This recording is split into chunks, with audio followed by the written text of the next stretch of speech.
Good morning, good morning, good morning. I just arrived but nawala yung aming ilaw dito ha. Just come back. But meron akong i-share sa inyo.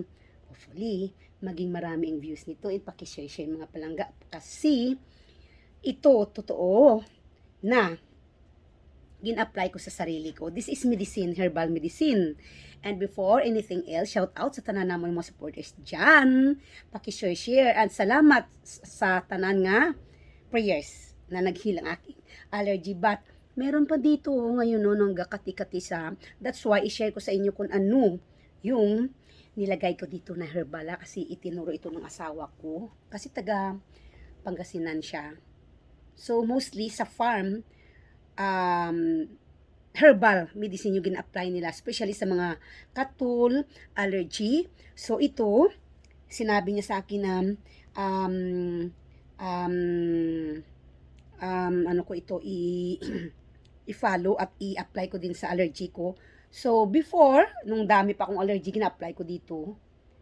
Meron akong cotton. Pero ngayon kunti lang gin-liquid ko ha. Kay isam lang area dito. Yung balik ko nagkatol. So, ang i-share ko sa inyo is this is Rosas de Baybayon. And as far as we know, ang Rosas de Baybayon is maraming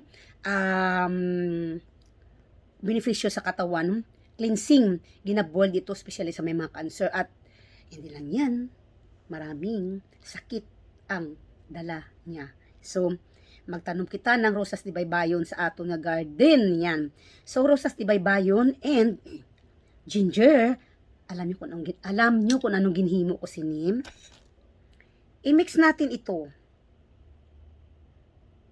para mag-liquid. So anong himuon para mag-liquid? Idikdikon. Dikdikon. So meaning pangaon mo na ang leaves isa-isa. Ganyan. Ganyan. Ha? Ganyan. And then, slice din ang ginger. And then maghanap tayo ng lalagyan natin ito na after na slice natin. Kagdikdikin para mag-liquid siya. So it's either mayroon ka mo dang mga bato nga matiga, baso nga matiga, nga hindi lang mabuka. Astong makahagwa siya ng liquid. So ito na yung dinikdik ko. Pakita ko sa inyo mga palangga. Yan ang dinikdik ko. Yan ang dinikdik ko na so kung pugaon mo na may liquid na siya nga magwa kag i-apply sa aton nga mga allergy. Yan. Diyan siya, yan oh. Rosas de Baybayon. Yan, so yan ang nadikdik na. So ang himuon naton sini, kung badamo siya ang liquid, pwede kita makagamit ng cotton. Oo, yung Johnson's Bad bala. Pero akong kay diri man lang area ging kamot ko lang aging puga kung kita nyo basa. Yan. Ilagay natin sa mga area na may katol. Ang makatol bala may mga allergy tayo. Mga kinadta ng mga subay. Whatsoever basta makatol. Kasi ginaano niya, gakusog siya. Ako'y ginalagyan ko kakatol kasi ngayon eh. But alam nyo, before marami ako nito, ay, nag-ayo bala mga palangga.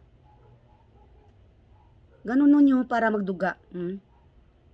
Na, kagkanami isang pamatsyag after makuha ang katul. Makuha ta ang katul. Yan. So that's it. Gindikdik na Rosas de Baybayon at ginger. Ang leaves siya i-combine to make it liquid at ilagay sa mga may mga katul-katul nga tama kakatol.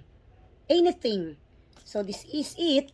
Paki-share nyo sa mga friends natin dyan na hindi sila maka-afford bumili ng cream sa doktor. This is the best ha. Makabulig. So hopefully nakapagbigay ko ng konting kaalaman regarding kag manami gid nga palangga matyang pagbutang nyo kay ginakusog ya makuha ang katol. So that's it and salamat sa suporta and paki-share. Have a blessed day for today. Don't forget, tanom ka mo sa inyong garden para anytime kinahanglan naton, makuha lang kita dira sa garden naton ha. Bye bye for a while.